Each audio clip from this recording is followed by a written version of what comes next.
Il y a beaucoup de gens qui disent que le pays va devenir ingouvernable et Macron va rien pouvoir passer. Quand Macron va dire qu'il faut faire un budget austéritaire, parce qu'il y a eu le quoi qu'il en coûte, la dette explose, il faut réduire les déficits, la droite va dire nous aussi, parce que la droite est toujours pour la baisse des dépenses publiques. Les économies sur l'éducation, sur les aides sociales, la droite est pour, le RN, une grosse partie sera pour aussi, parce qu'ils vont dire les aides sociales, c'est la pompe aspirante à l'immigration, etc. Et donc là, vous passez ça tranquille, vous l'avez votre majorité là.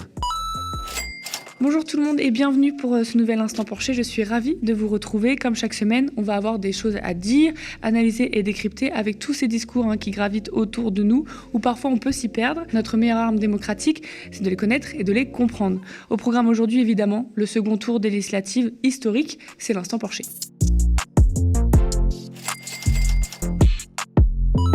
Ça y est, on sait à quoi va ressembler notre Parlement et tout est bousculé ensemble à 246 sièges, la NUPS 142, le Rassemblement national 89, LR UDI 64, la gauche 13, la droite 9, les régionalistes 6, le centre 5 et l'extrême droite 2 sièges.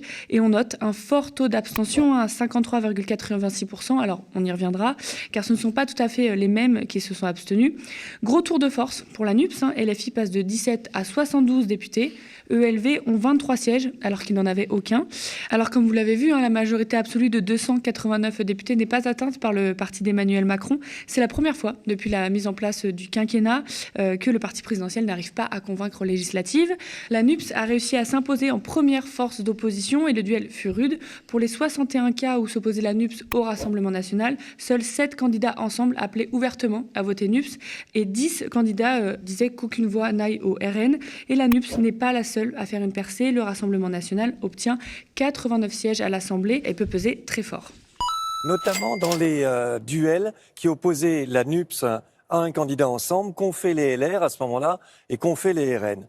Les électeurs républicains, les LR, ils se sont abstenus, semble-t-il, à 35%. Et ceux qui, ensuite, ils ont voté pour ensemble à 60%. Donc on voit bien qu'on a eu un apport là assez substantiel. Et 5% pour la NUPS. En revanche, les RN, ce n'est pas du tout ça. Les RN, dans cette configuration-là, ils sont restés chez eux pour 1 sur 2. 52% n'a pas voté. Et surtout, 30% a voté plutôt pour la NUPS et 18% seulement pour Ensemble. Donc vous voyez que dans la chute aussi de Ensemble, il y a cet élément qui a joué. Une partie des électeurs RN, j'ai envie de dire, qui a voulu se payer quand même Emmanuel Macron et ses candidats en allant voter beaucoup plus pour la NUPS que pour Ensemble. C'était la consigne de vote de Louis Alliot, par exemple, pour faire tomber Castaner. C'est cela, en fait, ils l'ont fait. Ils l'ont fait.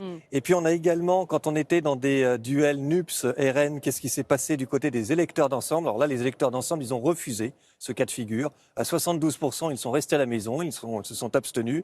Et puis il y a quand même une petite majorité relative, 16%, qui serait allé voter quand même pour la NUPS, contre 12% pour le RN. Et c'est l'inverse chez les LR, ce qui peut aussi expliquer le bon résultat du RN ce soir. Chez les LR qui se voyaient offrir donc un duel NUPS-RN, eh bien 58% sont restés à la maison, mais 30% sont allés voter à ce moment-là pour le RN et 12% seulement pour la NUPS. Alors Thomas, que disent les résultats des législatives sur les forces en présence ? En fait, ils confirment pour la première fois ce qui s'est passé un peu à la présidentielle. On a ces 3 blocs qui sont là, qui apparaissent. On a le bloc de la majorité présidentielle, qui est important et qui est le bloc majoritaire, même s'ils n'ont pas la majorité absolue. Puis on a le bloc de l'Alliance des gauches, la NUPES, et on a le bloc d'extrême droite avec le RN. Donc on a ces 3 blocs-là qui sont arrivés et qui ont 3 forces politiques importantes à l'Assemblée nationale. Donc sans passer finalement par la proportionnelle, on a retrouvé les 3 forces en présence de manière assez importante dans cette Assemblée. On peut noter la progression extrêmement forte du Rassemblement national entre 2017 et 2022. Et ça, je veux dire, quasiment tout le monde l'avait théorisé, et moi en premier lieu, c'est que les réformes libérales, partout où elles sont appliquées, et des réformes économiques libérales, partout où elles sont appliquées, elles font monter l'extrême droite. Ça a été le cas aux États-Unis, ça a été le cas au Royaume-Uni, ça a été le cas en Italie, où on nous vantait tout le temps, regardez, les Italiens, ils sont courageux, ils ont fait le Job Act, ils ont libéralisé le marché du travail, tout va bien. Monsieur Salvini était monté à des scores de popularité extrêmement élevés.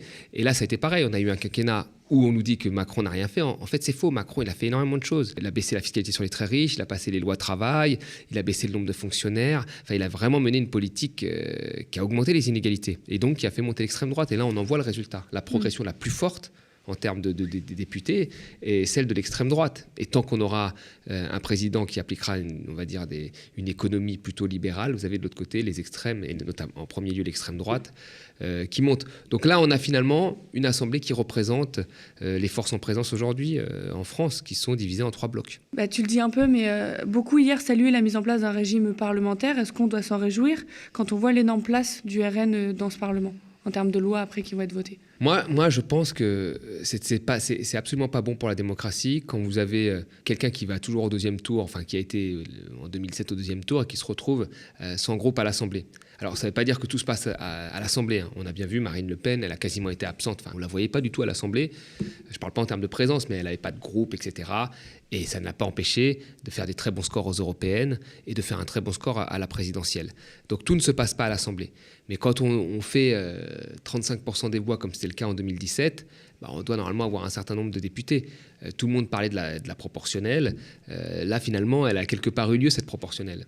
Et Marine Le Pen a été plutôt absente à la fin de la présidentielle. On l'a moins vue dans les médias, mais on voit bien que c'est là toute la dangerosité. On voit bien que le Rassemblement national est un parti aujourd'hui qui sait gagner des élections, puisqu'ils ont mis des gens, ils ont fait du terrain, etc. Et les scores ont parlé. Donc oui, cette montée du Front National est extrêmement inquiétante. Elle n'est pas surprenante. Parce que ça fait, Macron a une politique très brutale. Ça a fait monter plutôt l'extrême droite que la gauche. En tous les cas, ça, c'est les faits qui le montrent.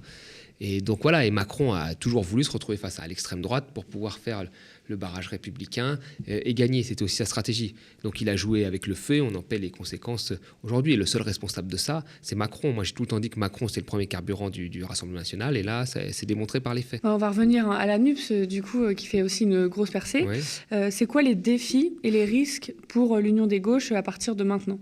Moi, je pense qu'il faut que la NUPES reste unie. Il faut qu'elle reste unie. Alors, beaucoup de gens parient sur le fait qu'ils vont se diviser, qu'il y a certains candidats hier qui ont gagné, des socialistes qui ont dit « moi, je suis indépendant », etc. Mais quand même, il y a eu un moment là, la plupart des socialistes, la plupart des communistes ont eu des postes grâce à l'Alliance. Sans Alliance, je crois que le Parti socialiste n'aurait quasiment pas de poste. Ils l'ont eu grâce à l'Alliance. Et les écologistes aussi, également. Ils n'avaient pas de groupe maintenant. Ils l'ont eu grâce à cette Alliance. Je pense que tout le monde en est conscient. Donc là, il faut que ces gens-là restent soudés. Voilà. Alors, ils vont avoir différents groupes, mais aussi comme la majorité présidentielle a différents groupes, entre Édouard Philippe, entre Bayrou, etc. Là, il faut qu'ils aient différents groupes, mais il faut vraiment qu'ils restent unis, pour peser, parce qu'il va y avoir des grosses réformes. Et là, quand on voit un certain nombre de réformes, l'alliance de la majorité présidentielle d'ensemble avec la droite peut faire passer pas mal de réformes économiques. Et puis on se demande, beaucoup se demandent comment va être gouverné le pays avec une telle assemblée. On n'a que très peu vu ce cas de figure, pour ainsi dire jamais. Donc comment ça va se passer, tu penses? Alors il y a beaucoup de gens qui disent que le pays va devenir ingouvernable et Macron va rien pouvoir passer. Je ne suis pas aussi sûr de ça. Il faut faire très attention à ça. Parce que vous savez, il y a un certain nombre de réformes, et notamment des réformes économiques, dont tout le monde se fout. Les gens, ça les intéresse moyen. Parce qu'on est plutôt sur les questions qui enflamment le débat. C'est des questions de sécurité tout le temps. Sécurité, immigration, il y a un certain nombre de questions comme ça qui enflamment les questions économiques, jamais.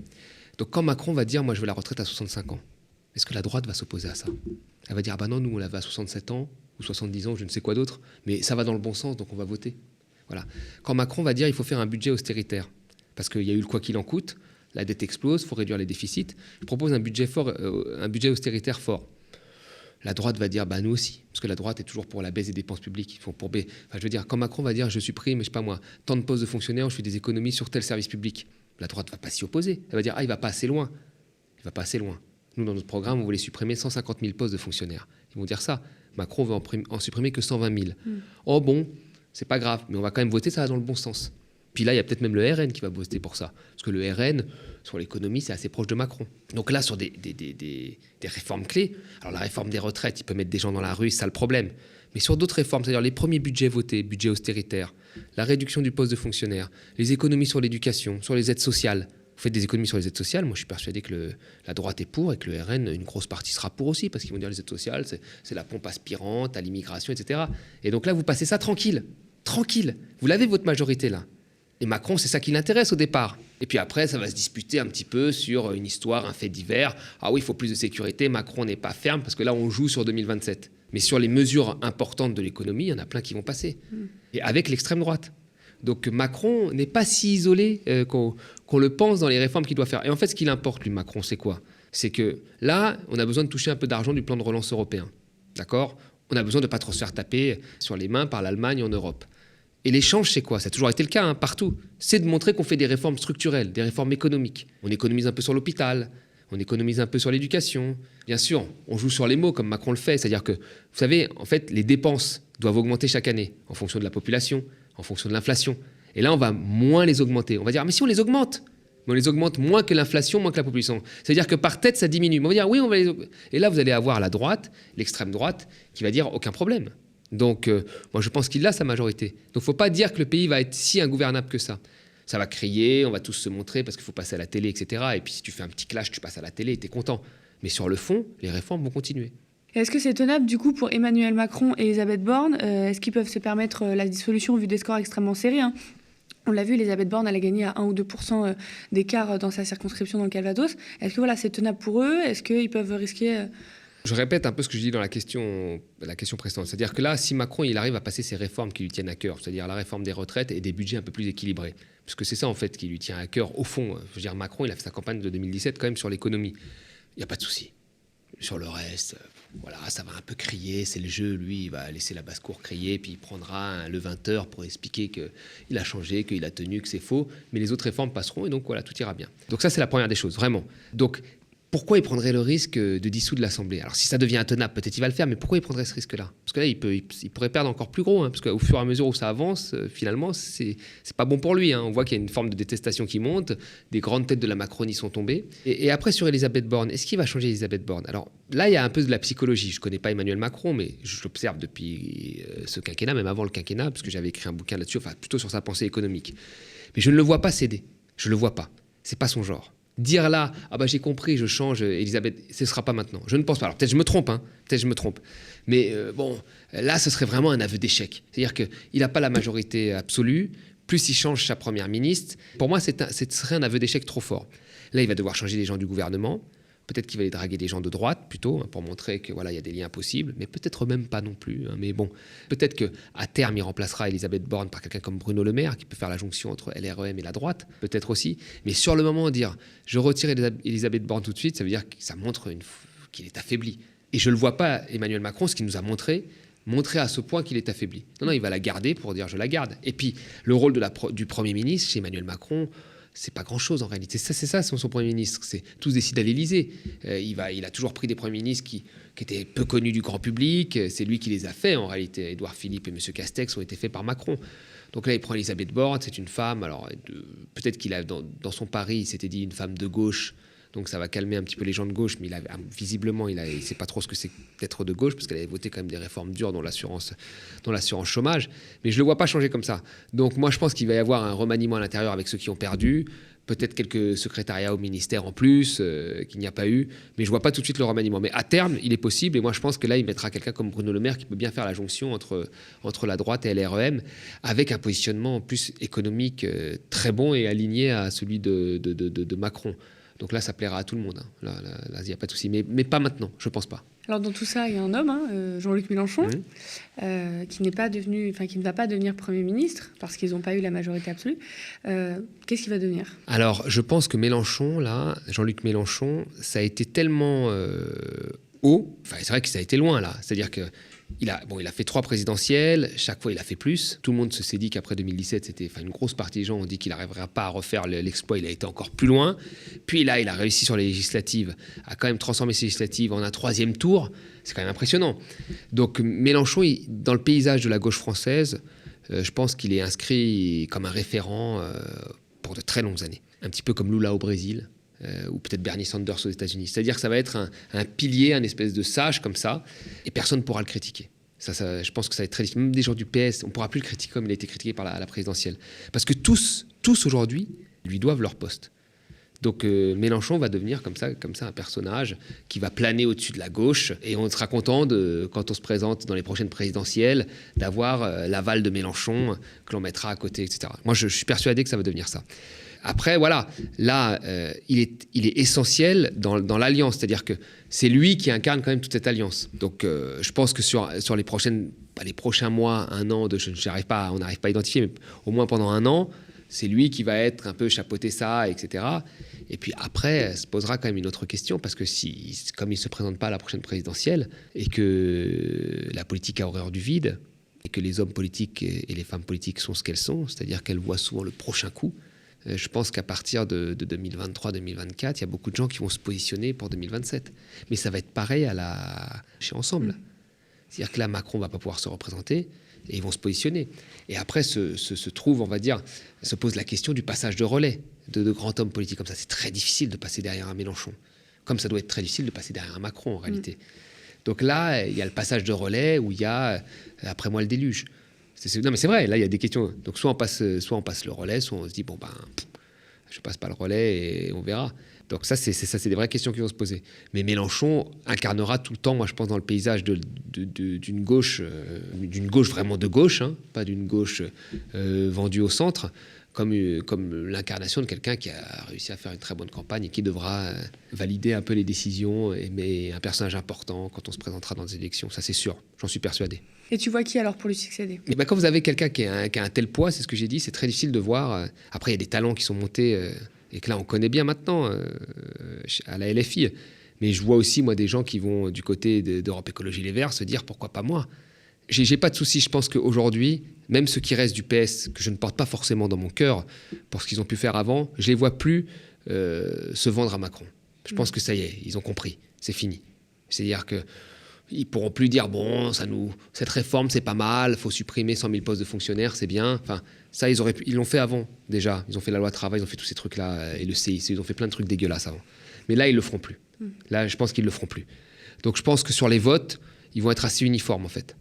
Europe Écologie Les Verts également. C'est-à-dire sur les votes, je parle encore une fois de la partie économique, qui est la partie dont personne ne parle, mais qui est la partie où tout le monde s'est pris des trucs horribles ces dernières années. On en parle tellement peu, hein, je rappelle quand même qu'on en parle tellement peu, que quand il y a eu la deuxième réforme sur la loi travail, il y a eu des gens comme Griveaux, qui vient du PS, qui ont été capables de dire que le droit du travail n'avait pas changé, alors qu'il y avait eu 165 réformes les 13 dernières années sur le droit du travail, mais sur l'ensemble des champs liés au travail, mais ils disaient que ça n'avait pas changé. Donc, vous voyez, ça, c'est des gens de gauche qui pensaient comme ça.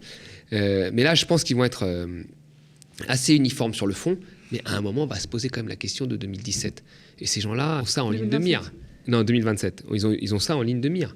Et à partir du moment où ils ont ça, c'est la bagarre. Et dans les partis, ça je le rappelle aux gens, l'ennemi il n'est pas dans un autre parti, il est à l'intérieur de ton parti. Tu élimines les gens de ton parti pour que toi tu puisses monter. C'est ce qui s'est passé, Sarkozy, Villepin, enfin et ainsi de suite, toutes les histoires, Hollande et d'autres. Et voilà, donc c'est ça le truc. Donc là, moi j'ai peur qu'au bout d'un moment, il y ait ce truc, parce qu'il n'y a plus de chef, mais ça n'arrivera pas tout de suite, je pense. Et sur les votes, ils seront assez uniformes. Mais à terme, c'est ça le vrai risque. Et c'est aussi le risque au centre. Donc ça va être, à mon avis, 5 ans qui vont être extrêmement mouvementés. Tant dans les débats, ce qui est une bonne chose, parce que la démocratie, il faut qu'il y ait du débat, il ne faut plus qu'il y ait des gens qui votent comme des Playmobil. Et puis aussi après sur les ambitions de chacun, qui pourraient être parfois un petit peu difficiles en interne. Merci beaucoup d'avoir suivi cet instant Porcher. Et si le média tient, c'est grâce à vous qui avez choisi de soutenir un média différent, une information indépendante. Soutenez-nous sur lemediatv.fr/soutien. Nous sommes ravis de décrypter l'actualité avec vous et avec Thomas chaque semaine. Merci de toujours nous suivre. Merci pour tous vos pouces en l'air et vos commentaires sous la vidéo. Spectateurs, abonnés, donatrices et sociaux, je vous dis à la semaine prochaine. Au mois de mars, le média était au bord du gouffre. Et il s'en est fallu de peu pour qu'il disparaisse. Mais grâce à votre mobilisation, nous avons tenu bon. Merci à vous. Grâce à vous, nous avons pu produire 150 matinales avec 200 invités qui ont réuni près de 30 millions de vues. Nous avons respecté l'engagement du manifeste du média. Malgré nos modestes moyens, nous avons combattu la haine de l'extrême droite, la violence de la Macronie, mais aussi les mensonges des grands médias. Que la manifestation soit déclarée ou non, on a le droit de dire stop, de dire non dans la rue. C'est un droit, c'est légal, et voici la réponse. Quand j'entends le mot violence policière, moi personnellement, je m'étouffe. Je n'ai pas besoin de vérifier que la France soit prête. La France est prête. Et elle est prête parce que nous avons un système de santé extrêmement solide. Depuis 3 ans, rien n'a été fait pour l'hôpital. Moins de lits, moins de personnel qu'en janvier 2020. Est-ce que c'est un scandale que l'État, des ministères, puissent avoir recours à des cabinets de conseil ? Je vois pas comment on peut pas parler de détournement d'argent public, puisque notre argent public de contribuables n'a servi à rien. Comme vous le voyez, le média a toujours remis l'église au centre du village. Il a donné de la voix aux engagés, aux révoltés, à tous les combats oubliés d'une presse mainstream qui ne donne la parole qu'aux puissants et aux prêcheurs de haine. Au moment où Emmanuel Macron commence son second quinquennat, et même si les législatives peuvent le freiner, nous avons plus que jamais besoin de médias de résistance, libres et gratuits. À la rentrée, nous allons revenir encore plus fort, encore plus impertinent. Après avoir fait éruption dans le monde merveilleux des matinales mainstream, nous vous proposons un tout nouveau projet, plus décapant encore, nous incruster dans la case du 18-20h. C'est le fameux soir où elle vous accuse de viol ? Il s'est rien passé. Il s'est rien passé, cher Yann. On a l'impression que vous avez quand même un mental d'acier. Je suis sûr que c'est un parcours pas commun. Est-ce une bonne chose? Non, à voilà, 80%. Merci. Voilà les gars, et je le vois sur les réseaux, c'est un truc de fou. Vous avez envie de voir autre chose le soir en rentrant à la maison? Eh bien nous aussi. C'est pourquoi nous vous proposerons dès la rentrée une émission à 18h qui s'appellera Toujours debout. Alors non, ce n'est pas une reprise de la chanson de Renaud. Ce n'est pas non plus un hommage à Valérie Pécresse. Debout! Toujours debout sera un tout nouveau terrain de débat, de critique de l'actualité politique sans détour, avec un regard neuf, un ton décalé, à contre-courant de ce que l'espace médiatique nous sert jusqu'ici, avec des reportages de terrain et des chroniques sans concession. Cette émission, nous allons la construire avec vous. Car le média, ce n'est pas seulement une équipe de journalistes professionnels, ce sont 4500 sociétaires appartenant à la plus grande coopérative médiatique de France. Une coopérative engagée qui ne sera jamais sous le joug d'un milliardaire qui dicterait notre ligne éditoriale. Mais vous le savez, si nos contenus vidéo sont proposés gratuitement, leur production coûte cher, très cher. On met un pognon dedans. Et un format de l'ambition de Toujours debout mobilisera des moyens inédits. Ainsi, pour que cette ambitieuse saison 6 du média puisse voir le jour, notre objectif est d'atteindre le prochain palier des 15 000 abonnés. Pour être une véritable alternative médiatique. Abonnez-vous, aidez-nous à atteindre le prochain palier de 15 000 abonnés pour que le média, votre média, reste toujours debout.